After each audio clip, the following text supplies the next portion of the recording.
आपके साथ मैं हूं नवजोत रंधावा। आज की 3 बड़ी सियासी खबरें जिस पर लगातार हमारी नजर बनी हुई है। सबसे बड़ी खबर कर्नाटक से आ रही, जहां पर दिल्ली दरबार में येडियुरप्पा पहुंचे। दूसरी, क्या पंजाब का सियासी संकट हल होगा, जिसके लिए आज हरीश रावत पहुंचे हैं चंडीगढ़ और वहां पर होगी मुलाकात। और तीसरी सबसे बड़ी और अहम खबर, प्रियंका लखीमपुर खीरी पहुंची हैं, वहां पर पीड़िता से मुलाकात करेंगी। लेकिन जेपी नड्डा से मिलने पहुंचे येडियुरप्पा और खबरें ये आ रही कि इस्तीफा दे सकते हैं। हालांकि यह भी कहा जा रहा है कि उन्होंने कहा कि आलाकमान अगर चाहेगा तो हम इस्तीफा देंगे अगर उनका आदेश होगा। पंजाब का सियासी संकट सुलझेगा या और गहरा हो जाएगा, इसको लेकर आज अहम बैठक है, क्योंकि कैप्टन अमरिंदर सिंह ने इशारा कर दिया था कि आलाकमान दखल दे रहा है, जिसके परिणाम भुगतने पड़ सकते हैं। नवजोत सिंह सिद्धू को पंजाब प्रदेश कांग्रेस कमेटी का प्रधान बनाया जाए या नहीं बनाया जाए, उसको लेकर जिस तरीके से खबरें सामने आई थी, हरीश रावत ने बताया था, और उसी के बाद सियासी हलचलें काफी तेज हो गई थी। वहीं प्रियंका गांधी का पीड़िता कार्ड पहुंची है लखीमपुर खीरी ब्लॉक चुनाव की पीड़िता से मुलाकात करने के लिए। लेकिन इस बीच सबसे पहले सबसे बड़ी खबर आपको बता देते हैं, पीएम कहें तो इस्तीफा देने को तैयार, येडियुरप्पा ने कहा है। कर्नाटक के मुख्यमंत्री येडियुरप्पा पहुंचे हैं दिल्ली दरबार। उन्होंने सीधे तौर पर कहा कि अगर कहा जाएगा तो इस्तीफा दे दूंगा। You met JP Nadda. What are the issues? What you have discussed in detail about the development of the party in the state and also in the country, and given so many instructions to build up the party in Karnataka, and is having very good opinion about me. And you are the only man to work day and night and come back to the power in Karnataka. For that I agreed, and I will give full time, and I will work for the party to come back to power again in the Karnataka. Sir, ನಾಯಕತ್ವ ಬದಲಾವಣೆ ಬಗ್ಗೆ ಬಹಳ। और अब आपको बताते हैं पंजाब में कांग्रेस का झगड़ा कब सुलझेगा।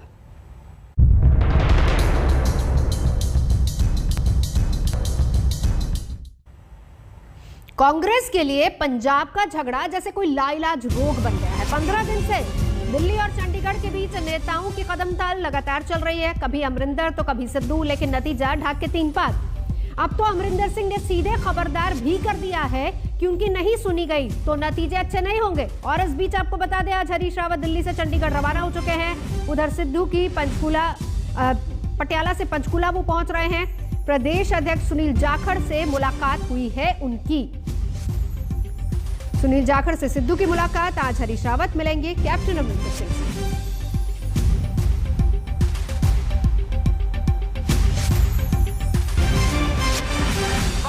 की पकड़िए, सिर दीजिए, बाण न छोड़िए। अगर बाँ पकड़ ली, सिर जाए तो जाए, बाँ नहीं छूटेगी, ये मेरा वचन है। अंधेरा बहुत, अब सूरज निकलना चाहिए। जैसे भी हो, ये मौसम बदलना चाहिए। और जो चेहरे रोज बदलते हैं नकाबों की तरह, अब जनाजा धूम से उनका निकलना चाहिए। मेरा तेरा छोड़ दो, छोटे छोटे तिनके अगर इकट्ठे हो जाए तो छप्पड़ बन के मूसलाधार बारिश को रोक लेते हैं। अरे चिड़िया इकट्ठी हो जाए तो शेर की खाल खींच सकती है। तुम तो शेरों के शेर, बब्बर शेर हो। तालियां ठोकते ठोकते नवजोत सिंह सिद्धू कांग्रेस की उम्मीदों में कील ठोकने पर आमादा हो आए हैं। ना वो मान रहे हैं, ना अमरिंदर, और दोनों की तनातनी में कांग्रेस का बंटाधार हो रहा है। अमरिंदर सिंह का गुस्सा बेकाबू हो चला है। कैप्टन ने आलाकमान को सीधी धमकी जारी कर दी है, साफ साफ संदेशा भिजवा दिया है। कांग्रेस आलाकमान पंजाब से दूर ही रहे तो बेहतर होगा। पंजाब की राजनीति में दखल देने का नतीजा ठीक नहीं होगा। पंजाब के राजनीतिक हालात अनुकूल नहीं हैं। पंजाब में सरकार और पार्टी को नुकसान उठाना पड़ सकता है। ये कांग्रेस पार्टी में ना कोई डिस्प्यूट है, ना रहेगा। कांग्रेस पार्टी अपना काम कर रही है। पहले प्रदेश कांग्रेस के जो अध्यक्ष नए बनने हैं, उनके साथ वर्किंग प्रेसिडेंट बनने हैं, उस काम में हाईकमान ने अपने काम को कंप्लीट किया है। उसके बाद जो आगे घड़ी के लिए वो आगे हमारे हरीश रावत जी चंडीगढ़ पहुंच रहे हैं, और चंडीगढ़ पहुंच करके जो कैबिनेट का रिशफलिंग होना है उसके लिए चर्चा होगी। कैप्टन की नाराजगी इस चिट्ठी के अलावा पंजाब की जमीन पर भी दिखी। लुधियाना में सिद्धू समर्थकों ने जो बड़े बड़े पोस्टर सड़कों पर लगाए, वो देर रात फाड़ दिए गए। यानी कि अमरिंदर ने साफ साफ बता दिया है कि सिद्धू को प्रदेश अध्यक्ष का पद उन्हें कभी गंवारा नहीं होगा। पार्टी या तो सिद्धू का ख्याल रखे या फिर नतीजा भुगते। पंजाब कांग्रेस में सियासी संकट लगातार बना हुआ है। कांग्रेस की तरफ से हरीश रावत चंडीगढ़ पहुंच रहे हैं, जहां कैप्टन अमरिंदर सिंह से मुलाकात करेंगे, तो वहीं नवजोत सिंह सिद्धू भी पटियाला से चंडीगढ़ के लिए निकले हुए हैं। और लग ऐसा रहा है कि आज कहीं ना कहीं कांग्रेस के विवाद पर विराम लग सकता है या फिर ये विवाद लंबा चलेगा। पंजाब में अब सब कुछ खुल्लम खुल्ला हो रहा है। अमरिंदर अड़े हैं, सिद्धू तने हैं और शायद पार्टी ने भी अपना पत्ता तय कर लिया है। हरीश रावत का चंडीगढ़ कूच है। उम्मीद की जा सकती है कि आज शाम तक सस्पेंस से पर्दा हट जाए। अभी तक तो हरीश रावत भी कभी हाँ तो कभी ना वाले स्टाइल में ही सिद्धू का भविष्य बताते रहे हैं। और मेरा आपको प्रॉमिस है, जैसे ही जो है मुझे आदेश मिलेगा और मैं फौरन भाग करके आपको। हमारे मुख्यमंत्री हैं और 5 साल जो व्यक्ति मुख्यमंत्री करीब 5 साल पूरे करेंगे 2022 के चुनाव के वक्त तक, तो इसलिए नेचुरली वो आगे खड़े रहेंगे। मगर पीसीसी का भी बहुत इम्पोर्टेंट रोल होता है। पंजाब पे सर सिद्धू साहब को अध्यक्ष बनाने का फैसला हो गया है सर। किसने कहा? सर सिद्धू के पास गांधी परिवार से नजदीकी का आत्मविश्वास है, तो कैप्टन के पास पंजाब में पकड़ और संख्या बल अपने साथ होने का भरोसा। सिद्धू के साथ अब तक खुलकर सिर्फ 4 कैबिनेट मंत्री और 4 विधायक ही आए हैं। शायद यही वजह है कि पार्टी हाईकमान बार बार कोई बड़ा फैसला लेने में हिचक रहा है। दिल्ली से आनंद पटेल और चंडीगढ़ से सत्येंद्र चौहान के साथ आज तक ब्यूरो। दो सहयोगी मेरे साथ इस वक्त जुड़ चुके हैं और इन तमाम हलचलों पर नजर बनाए सत्येंद्र चौहान और अशोक सिंघल दोनों हमारे साथ मौजूद है। सत्येंद्र, एक अपडेट हम आपसे लेना चाहेंगे क्योंकि सिद्धू की मुलाकात सुनील जाखड़ से भी हुई है, क्या अटकलें? देखिए, सुबह सुबह नवजोत सिंह सिद्धू चंडीगढ़ से निकले, पटियाला से चंडीगढ़ के लिए निकले हैं, तो हरीश रावत दिल्ली से चंडीगढ़ के लिए निकले हैं और कहा जा रहा है कि आज कुछ ना कुछ इस पूरी विवाद पर या तो विराम लगेगा या फिर जैसा मैंने पहले कहा था, ये विवाद इतनी जल्दी थमता हुआ नजर नहीं आ रहा है। दृश्य आपको दिखाता हूं, जिस जगह पर मैं मौजूद हूं नवजोत, दरअसल ये वही कोठी है जहां पर परसों शाम देर रात नवजोत सिंह सिद्धू ने अपने समर्थक मंत्रियों और विधायकों के साथ मीटिंग की थी और ये कहा जा रहा है कि नवजोत सिंह सिद्धू बहुत जल्द यहां पर पहुंचने वाले हैं। अभी जो कांग्रेस के प्रेसिडेंट हैं सुनील जाखड़, उनके साथ मुलाकात कर रहे हैं और उसके बाद नवजोत सिंह सिद्धू सीधे यहां पहुंचेंगे और यहां पर जो उनके समर्थक विधायक और मंत्री हैं वो अंदर आ चुके हैं। यहां पर मैं ये कैमरा भी अगर दिखाता हूं, देखिए कितनी लंबी ये वाहनों की कतार यहां पर लगातार लग रही है और इस कॉरिडोर में कहीं ना कहीं सरगर्मियां लगातार बढ़ती जा रही हैं। और नवजोत सिंह सिद्धू ने तकरीबन यहीं से सबसे पहले अपनी मुलाकात करी थी और यहीं से वो बगावत के सुर उठे थे जिनको कैप्टन अमरिंदर सिंह के खिलाफ माना जा रहा था और एक बार फिर से यहाँ पर कहीं ना कहीं गतिविधियां बढ़ गई हैं और सुनील जाखड़ से मिलने के बाद नवजोत सिंह सिद्धू इसी कोठी में जो पहुंचेंगे। नवजोत, जो तस्वीरें और जो खबर सत्येंद्र आप वहां से दे रहे हैं अशोक सिंघल, उसमें तो ऐसा लग रहा है कि ये सुलझने की बजाय और ज्यादा मामला उलझ जाएगा। गुटबाजी अब बिल्कुल क्लियरली सामने आ रही है, स्पेशली तब जबकि कल कैप्टन साहब ने सीधे तौर पर चिट्ठी सोनिया गांधी को लिख दी थी। तो आज संदेश क्या होगा हरीश रावत का? देखिए, कल सोनिया गांधी से मुलाकात हुई थी हरीश रावत की और वो संदेशा लेकर के अमरिंदर सिंह के पास आ रहे हैं क्योंकि वक्त नहीं है ज्यादा, कुछ ना कुछ तो करना पड़ेगा आलाकमान को, कांग्रेस को। लेकिन दिक्कत ये है कि सिद्धू को अगर घोषणा करते हैं तो अमरिंदर सिंह राजी नहीं है अध्यक्ष बनाने को लेकर के। कल भी उन्होंने एक स्ट्रांग मैसेज दिया था सोनिया गांधी को चिट्ठी लिख करके, लेकिन आज चौपर से स्पेशल फ्लाइट से हरीश रावत आएंगे और अमरिंदर सिंह से उनके फार्म हाउस पे मिलेंगे। कोशिश की जा रही है कि अमरिंदर सिंह को विश्वास में लेके ही डिसीजन हो, क्योंकि अमरिंदर सिंह को इग्नोर करना कांग्रेस आलाकमान के बस की बात नहीं है, अफोर्ड नहीं कर सकते। बेसिक बात है कि अफोर्ड नहीं कर सकते अमरिंदर सिंह को, क्योंकि जनाधार वाले नेता और 5 साल से मुख्यमंत्री हैं, उनके लीडरशिप में ही चुनाव लड़ना है कांग्रेस को। तो अमरिंदर सिंह की सहमति से ही जो भी फैसला होगा, लेकिन समय बचा नहीं है। लेकिन जैसे सत्येंद्र बता रहे थे कि विवाद सुलझेगा या नहीं सुलझेगा, लेकिन अगर सिद्धू को प्रदेश अध्यक्ष बनाते हैं तो विवाद सुलझेगा नहीं बनाते हैं तो सिद्धू बगावती तेवर अपनाएंगे, क्योंकि सिद्धू प्रदेश अध्यक्ष से कम मानने को तैयार नहीं है, क्योंकि उनको कई ऑफर दिए जा चुके हैं, डिप्टी सीएम का और कार्यकारी प्रेसिडेंट का, लेकिन वो प्रदेश अध्यक्ष बनना चाहते हैं।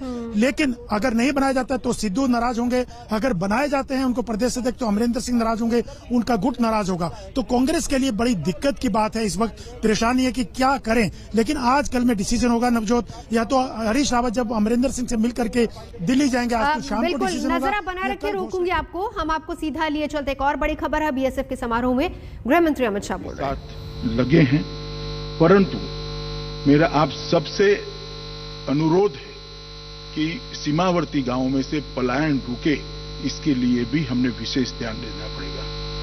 ये हमारी जिम्मेदारी है, पलायन रुकना चाहिए, वहां पर सरकार की विकास की सारी योजनाएं पहुंचनी चाहिए। कलेक्टर के साथ रहकर, डिस्ट्रिक्ट एडमिनिस्ट्रेशन के साथ रहकर, नागरिकों को अपने अधिकारों से जागरूकता देकर अगर हम इस दिशा में आगे जाते हैं तो मुझे लगता है कि बहुत बड़ा हम सीमा सुरक्षा के लिए काम करेंगे। मित्रों, आज मैं यहां पर आया हूं तब मैं इतना जरूर कहूंगा कि हमारी चुनौतियों को देखकर हमने अपने आप को तैयार करना पड़ेगा और टेक्नोलॉजी का भरपूर उपयोग करते हुए हमारी सुरक्षा को सुनिश्चित करना पड़ेगा। मैं गया था जोधपुर, वहां देखा एक डीआईजी थे, उन्हें एक बहुत अच्छा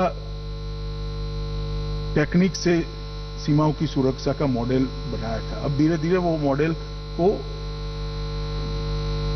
सारी जो कमियां होगी या प्रैक्टिकल उपयोग करने के लिए ये सब दूर कर हम इसको आगे लागू कर सकते हैं। इस प्रकार से हर जवान ने भी आपकी दिक्कतों को कौन सी टेक्निक के सहारे ये दिक्कतों को समाप्त कर सकते हैं, बाकी सारी चिंता करने की सरकार की जिम्मेदारी, तब आपके परिवार के स्वास्थ्य की जिम्मेदारी सरकार की है, आपके लिए अच्छे रहने की जगह देने की जिम्मेदारी सरकार की है, आपके स्वास्थ्य की जिम्मेदारी भी सरकार की है। परंतु आपको सुरक्षा के काम में जो दिक्कतें हैं वो दिक्कतों को टेक्निक के सहारे दूर करने की जिम्मेदारी और इसके लिए सुझाव और रास्ते ढूंढने की जिम्मेदारी आपकी ही है। और मैं मानता हूं कि बल के सभी अधिकारियों ने विशेषकर इस पर ज्यादा ध्यान देना चाहिए। रूटीन ढर्रे में से निकलकर चुनौतियों को टेक्निक के सहारे कैसे समाप्त कर सकते हैं, हम जो अतिक्रमण करना चाहते हैं उससे 2 कदम कैसे आगे रह सकते हैं, जो घुसपैठ करना चाहते हैं, तस्करी करना चाहते हैं, उससे 2 कदम कैसे आगे रह सकते हैं। ब्रेक के लिए रुकेंगे, देखते हैं। और बड़ी खबर आपको बता देते हैं उत्तर प्रदेश से, जहां पर प्रियंका गांधी मुलाकात कर चुकी हैं अनीता यादव से। सुबह रवाना हुई थी लखीमपुर के लिए, लेकिन ये वो तस्वीरें जब वो अनीता यादव से मुलाकात करने पहुंची थी। आपको बता दें कि बदसलूकी की गई थी अनीता यादव के साथ और उसके बाद मामला काफी भड़का था, जिसके बाद प्रियंका गांधी ने भी मुद्दा उठाया था महिला सुरक्षा का, कानून व्यवस्था का। नंबर तो पता होना चाहिए ना लाइव का, अब से कह रही हो बाढ़ गिर गई है। तस्वीरें आपको दिखा रहे हैं लखीमपुर खीरी में प्रियंका गांधी, और आज पहुंची है यहाँ पर। H13 बताओ नंबर, H13 का लाइव व्यू।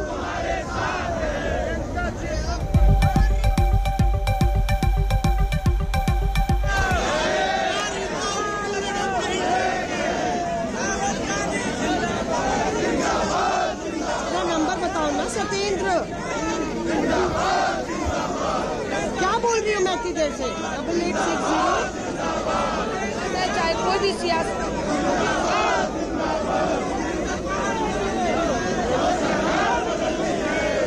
नंबर लिखा होता तो हम इतने मुश्किल। ये तस्वीरें आपको दिखा रहे हैं अनीता यादव से मुलाकात करने के लिए पहुंची। आपको बता दें कि ब्लॉक चुनाव में बदसलूकी हुई थी, प्रस्तावक थी, और फिर उसके बाद जिस तरीके से मामला वीडियो वायरल हुआ था, हालांकि यूपी सरकार ने इसको लेकर संज्ञान लिया था, पुलिस प्रशासन पर इसकी गाज जरूर गिरी थी, लेकिन मामला महिला सुरक्षा का, कानून व्यवस्था का, इसी को लेकर प्रियंका पहुंची यहां पर उनसे मुलाकात करने के लिए। वही तस्वीरें आपको दिखा रहे हैं लखीमपुर खीरी की, जहां पर अनीता यादव से मुलाकात कर चुकी हैं प्रियंका, और अब मुद्दा सीधा सीधा उठाया महिला सुरक्षा को लेकर, कानून व्यवस्था को लेकर। अगले साल उत्तर प्रदेश में चुनाव, और चुनावी रणभेरी के बीच प्रियंका वाड्रा का ये दाव, पहुंची लखीमपुर, जहां पर ब्लॉक चुनाव में बदसलूकी की पीड़िता से मुलाकात की है। दो तस्वीरें दिखा रहे हैं कि ये तस्वीर जो खूब वायरल हुई थी, ब्लॉक चुनाव में किस तरीके से महिला के साथ बदसलूकी हुई थी, और इसको लेकर हालांकि उत्तर प्रदेश सरकार ने संज्ञान लिया था, लेकिन प्रियंका और तमाम दूसरी विपक्षी पार्टियां, चाहे वो कांग्रेस हो या समाजवादी पार्टी हो, समाजवादी पार्टी की तो कार्यकर्ता ही थी, वो सभी लोग इस पूरे मुद्दे को उठाना चाहेंगे। चुनाव नजदीक हैं तो ऐसे में कानून व्यवस्था का मुद्दा और महिला सुरक्षा का मुद्दा, इसी को लेकर प्रियंका यहां पर यह संदेश भी दे रही है कि जहां महिलाओं की बात आती है वहां पार्टी लाइन से उठकर बात होगी। मौसमी हमारे साथ इस वक्त जुड़ चुकी है। मौसमी, क्या खबर, मुलाकात हुई अनीता यादव से? प्रियंका गांधी वाड्रा जिस आंगन में से अभी निकली है, उस आंगन में समाजवादी पार्टी का ये झंडा नजर आ जाएगा और कांग्रेस पार्टी के झंडे के साथ साथ तमाम कांग्रेस कार्यकर्ता यहाँ मौजूद थे। प्रियंका गांधी ने अनीता यादव से बात की, उनको आश्वस्त किया कि उनकी जो स्वतंत्रता है और जिस तरह से उनके साथ जो अभद्रता हुई उसको लेके संवेदना व्यक्त की यहाँ पे, और फिर मीडिया से होके वो निकल गई। पर इसके साथ ही वो एक संदेश दे गई कि चाहे वो महिला सुरक्षा का मसला हो या उत्तर प्रदेश की जनता की कोई भी जो सार्वजनिक मुद्दे हैं उसके लिए कांग्रेस पार्टी भी साथ खड़ी है। यानी कि यूपी के सियासी रण में कांग्रेस की ना हो, जिस तरह से आज। बिल्कुल मौसमी, नजर आप बना रखिए, लौटेंगे आपके पास, रुकेंगे एक ब्रेक के लिए, देखते रहिए आज तक।